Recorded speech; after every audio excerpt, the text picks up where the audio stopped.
Hello everyone, so today we're going to look at the latest arcade cabinet I was able to add to my collection. This is the Sega all-net Pras multi arcade cabinet. This is a JVS cabinet. So we'll take a look at the components inside, just high-level view. I've only had the cabinet for a few hours, just got it set up. One thing that will probably stand out for anybody who notices this cabinet is just the size of that marquee. It is huge. I mean, this marquee, I have it next to a Mortal Kombat cabinet. I mean, that marquee itself it's like a 32-inch marquee. It lights up and everything else. So I just have it on right now for photo op purposes, but I'm gonna probably disconnect that from the cabinet and just store it somewhere else. I don't need the marquee that big just taking up space and everything else. It's very nice, but I don't need it per se.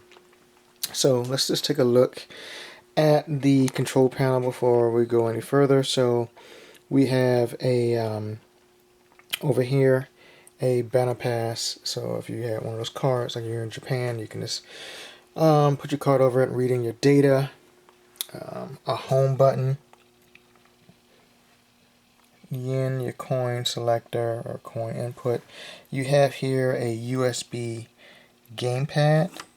So if you want to plug in a gamepad there, similar to like for those who used to go to the arcades, like you could bring a PS2 pad and plug it into the Tekken 5 cabinet and play. For those who like playing on arcade sticks. Controller. All the buttons are very well good to go. Let's open it up and let's take a look inside right quick if we can. So everything's nice and neat. Overall, this cabinet was very clean. I cleaned it out just very briefly, but I didn't have a lot of work to do. It was very clean as far as components and everything else. And I'll show you the coin counter in a second or so. But as far as arcade cabinets come, this one had very little use on it. So that's how the inside of the control panel looks. So once again, you have your card reader there, joystick, your buttons all wired up and everything else, standard fare and everything else. I guess the biggest thing, and that's different for this cabinet itself, is that right here you get USB charge. So let's say, I guess if you want to charge your phone or whatever else while you're playing your games, a headphone jack. So we come down right here, so we can see the USB and your headphone jack there. So they added a lot of amenities, I guess, to the cabinet for people who are just playing a lot. So over here we got two, and we'll turn the system on in a few minutes, but you have two very nice speakers. I'm assuming it's two, it may be four, but who knows, I didn't open it up to look. But they sound very nice and everything else. And then we have this marquee I spoke about before that actually lights up and it's illuminated. So we'll take a look at that as well. So let's come down inside. Let's open this up. So one thing when you order these cabs, it's really only one or two persons that really imports these cabs in the United States. From the person I bought it from, and a lot of people I talked to, they don't have locks on them. So you need to go get your own locks and such. Not hard to do, but just make a mental note of that in case you were interested in getting one of these cabs. Test button, service, sound, and probably can't see it from here, but right there is the on and off button. That's right there. But we'll look at that later. Like that. Didn't bother to put a lock on this one. But if we look at the counter, see if I can zoom in so you can see that. So this cab has only been used 1,439. So like I said, as far as arcade cabinets goes, that's very low. When the guys who delivered it to me, they were like, is this totally brand new? Because it didn't have any ill effects of being like used heavy or anything else, not scratched and everything else. So let's take a look inside here. So I have right now, I just put a ring edge in here just to test out everything else. It comes, at least this cabinet, when I bought mine, it came with a all-net arcade board. So here it is. So the thing about this, I think you have to be connected to the network, and generally, obviously, that's the network in Japan. I'll probably open it up and we'll do another video taking a look at inside, and I'll have to find out, is there any way I can use this for anything? It didn't come with a dongle, but that was known when the person sold the cab to me. It was very clear that it was not going to come with a dongle. I was surprised it actually came with this at all. Generally, when I've bought all my cabs, and for any of my cabs, they never come with any kind of game or board or anything else. So I was expecting the cab just to be empty, and I fill it in with my own game. So I was surprised that this even came in there.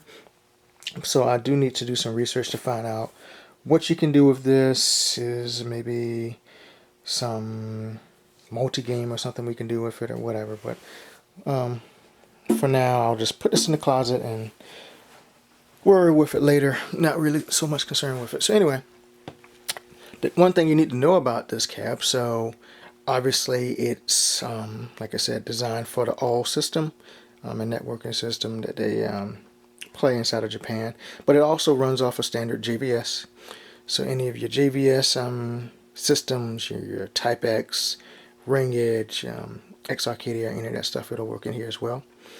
One thing that's a little different compared to, let's just say, the Vulex arcade cabinet I have. So like in the Vulex, your power that you're coming to your ring edge, you can actually take that plug and plug it directly in to an outlet that's inside the arcade cabinet. Well, inside the Net 3 here, there is no such, there's no plug like that. So just know that if that's something you're going to do, you would have to run it outside of the cab for that particular board. If you're running something like exA-Arcadia, well, the plug's right here, and you would just plug it in as normal. So I think Type X2, if you're running Type X2 or any of those systems, or exA-Arcadia, you're just running it as normal right inside their cabinet. But if you got a ring edge, if you have a Lindbergh arcade system, you're going to run that outside of the cab to draw its power. So just keep that in mind. I'm pretty sure if you're getting one of these cabs and you're working with arcade hardware, you know what I mean, and you know how all that stuff works. So I'm not going to go into too much detail with it. I will say all of your standard connections. So JVS, the DVI, as far as this monitor itself, we'll take a look at the back of it in a second, but it has connections for DVI and VGA, so your standard arcade setups and such. And also, probably can't see it in here, but you have your audio. Not using it right now for my setup, but it also comes with these connections for the ALLs hardware and stuff like that. So a bunch of other connections that I'm just not going to probably ever use unless there is some kind of modification I can find out about to actually connect the board, this arcade board to the network while not being in Japan. So things like that happen. You may have to wait and see, maybe a few years, but who knows. I'll keep the board and we'll see. So let's turn this cabinet around briefly so we can take a look at the back. I'm just going to set this camera down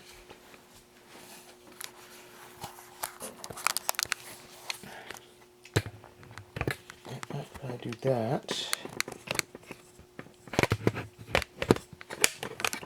it should be a little easier for me to turn the cabinet without using one hand.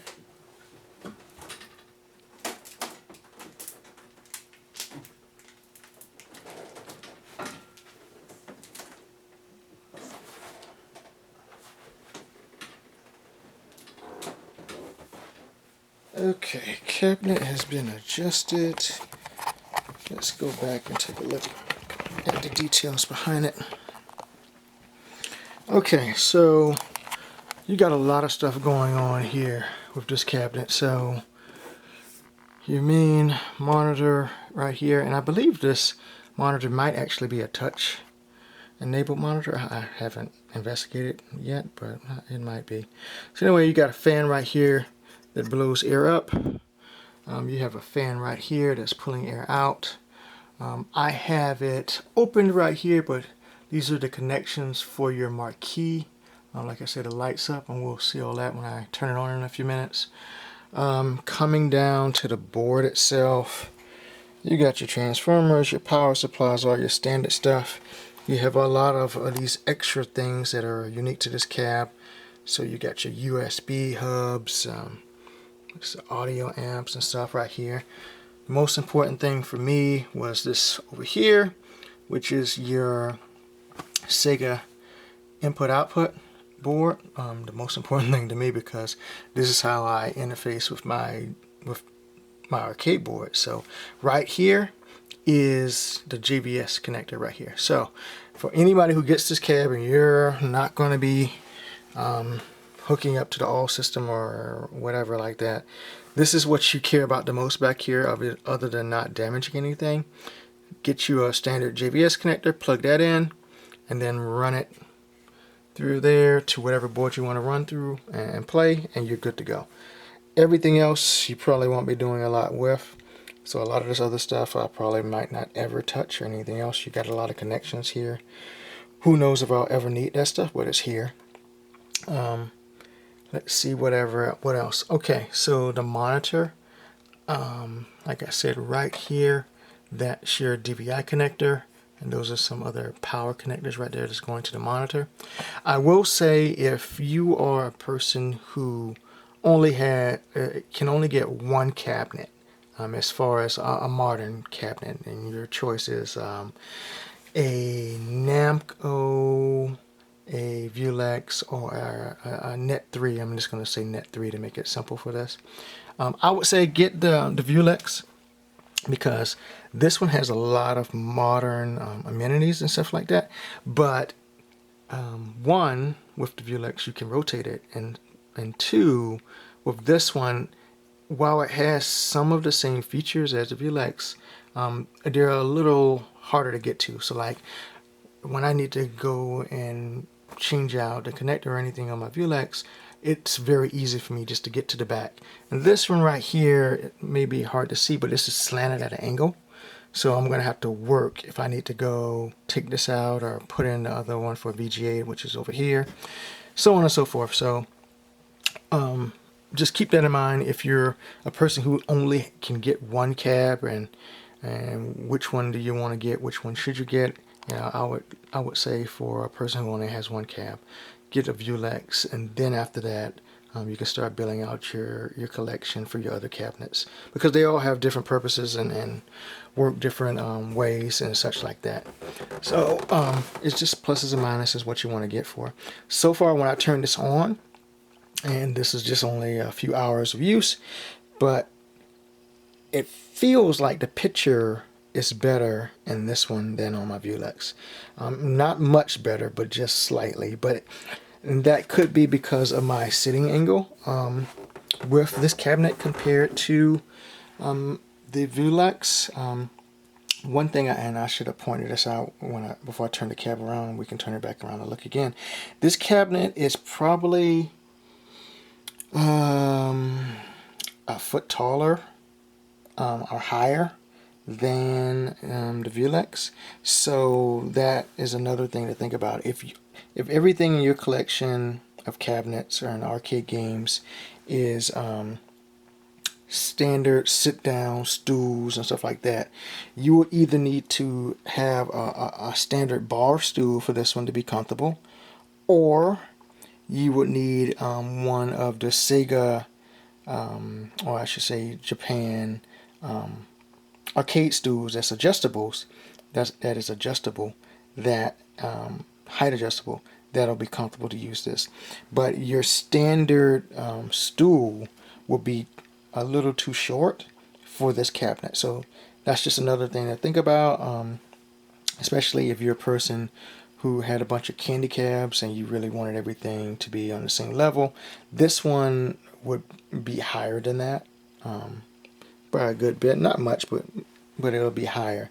So just the way you are handling everything and how you're sitting, this is something else to consider.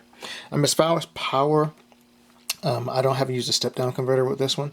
So like with my Thomas Wave candy cab, I'll need a step-down converter. With this one, I just plug it directly into a wall jack or whatever, and it works fine. So just keep that in mind. You don't need any step-down converter, external step-down converter, to use this one. So I think we took a look at everything from here. Like I said, everything was nice and neat, as you saw. Very little usage. Well, 1,400 some odd uses for a cabinet is very good. Considering you can get cabs that have 50, 60,000 uses on it, you know, just so this one hasn't been used that much and everything else, so which is pretty good. So if you know what you're doing, you take care of it, it should be fine. So as far as, I took out the back of this cabinet, it's just sitting right there just so I could do the video. But basically, you have screws to go here, screws to go there. It lays inside there, and then it's tightened up and everything else. For the marquee, as I said earlier, this is a huge, heavy marquee. Like I said, once I get done with the video, I'm going to take it off just because I don't need it.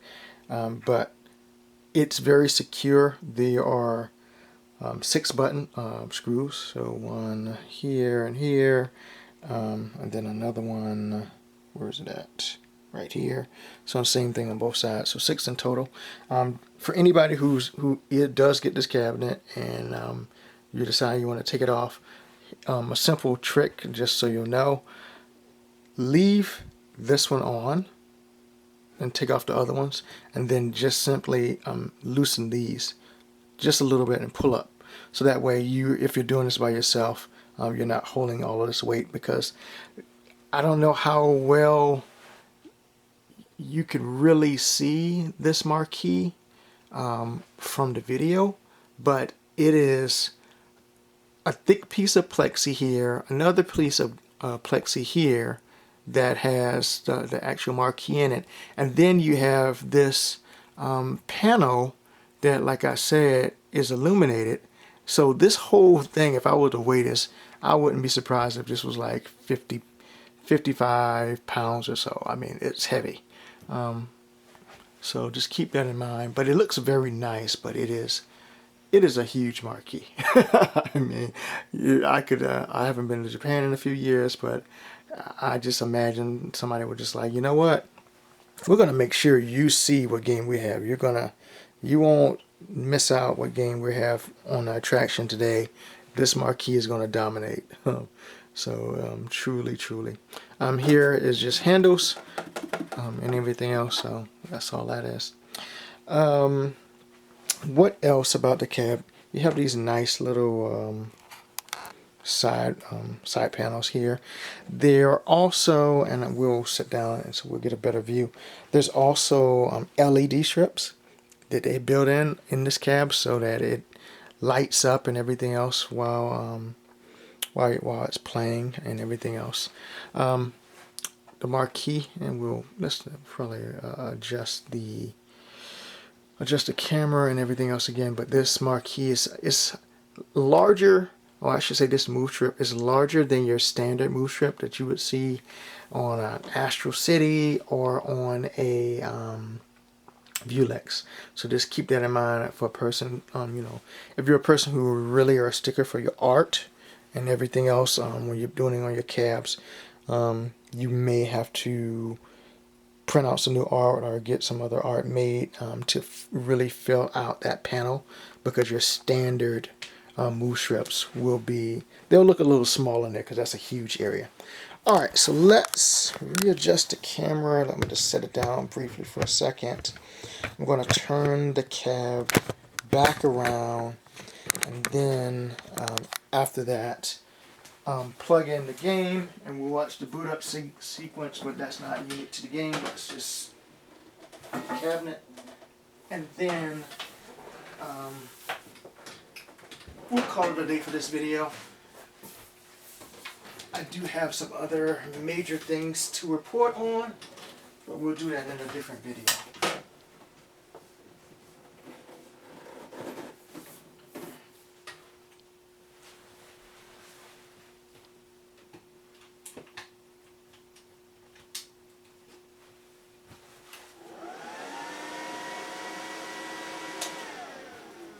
Okay.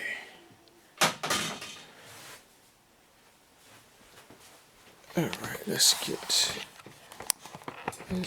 the camera set up again. Alright. Let's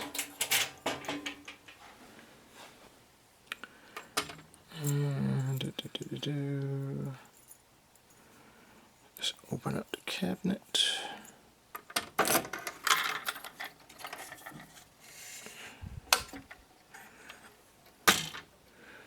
Okay,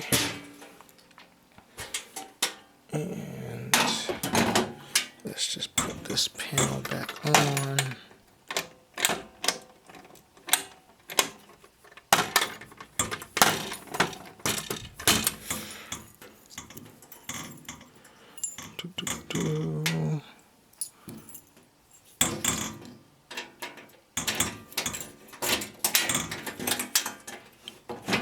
Yeah, it's tricky doing this with one hand. Sorry, guys. There we go. Alright. Let's get the cab turned on. And I'll just set you down here. Once again.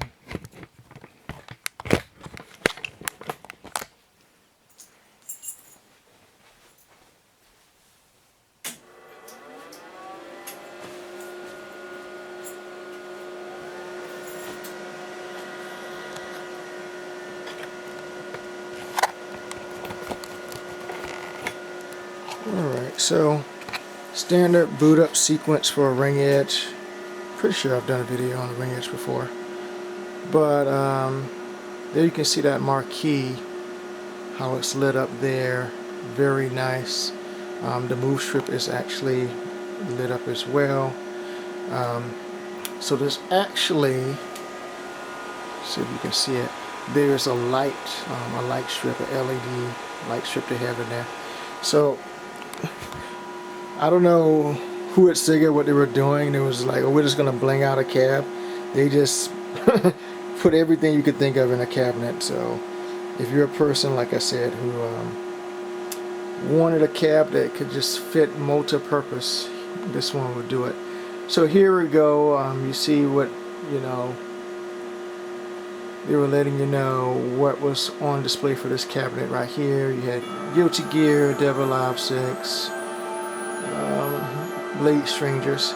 So luckily, like I said, for me, I'm not connected to most, but I do have a multi-game that has most of these games. So there's, what is that? Blade Arcadia, Blade Strangers, Devil Alive 5, Fighting Climax, Guilty Gears, all those Guilty Gears, some other games, fighting games, Smithly Blood, Phantom Breaker, Under the Feet, Under Night, In Birth EX. So let's just, and I just realized on this display, so this one, they had Dead or Alive 6 on the network on this one in Japan. I have Dead or Alive 5 So, you know what that means. I gotta go on a hunt. I gotta get me a copy of DOX6. Gotta have it for the collection. It would be, I'm really interested in to find out is, like, when somebody downloads those games using alls, does it actually save a copy of it to the hard drive that's in here?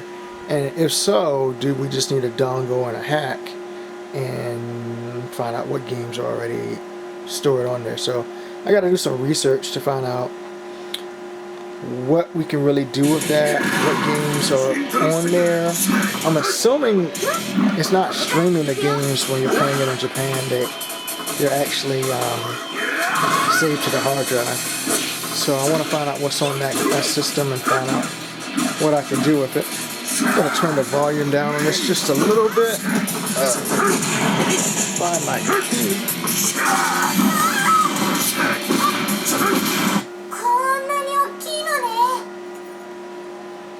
Alright, let's go here.